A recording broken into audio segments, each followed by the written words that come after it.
طور پہ کشمیر کبھی بھی بھارت کا حصہ نہیں رہا، تاریخی طور پہ نہیں رہا، علاقائی طور پہ نہیں رہا، اسی طرح سے نسلی طور پہ نہیں رہا، اور تہذیبی طور پہ بھی وہ کبھی اس کا حصہ نہیں رہا۔ استصواب رائے کشمیری عوام کا بنیادی حق ہے۔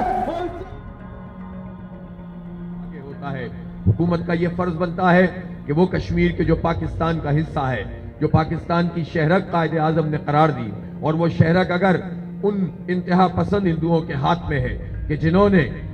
10 لاکھ ملٹری اور پیرا ملٹری فورسز ایک چھوٹے سے خطے میں، ایک وادی میں متعین کر دیے ہیں، جو گولیاں چلاتے ہیں، جو پیلٹ گنوں سے فائرنگ کر کے ہمارے بچوں، ہماری عورتوں، ہمارے بوڑھوں جوانوں کو نابینا کر دیتے ہیں، جو ہمارے جوانوں کو قتل کرتے ہیں، گرفتار کر کے اذیت گاہوں کے اندر ان پر ٹارچر کیا جاتا ہے، ہماری ماؤں بہنوں کی عصمت دری ہوتی ہے، اس سب کے باوجود اگر حکومت بھی وہی کام کرے جو کوئی جماعت کرتی ہے، کوئی پارٹی کرتی ہے، کوئی این جی او یا سول سوسائٹی کرتی ہے، تو ظاہر سی بات ہے کہ کسی طور پر بھی یہ قابل قبول نہیں ہے۔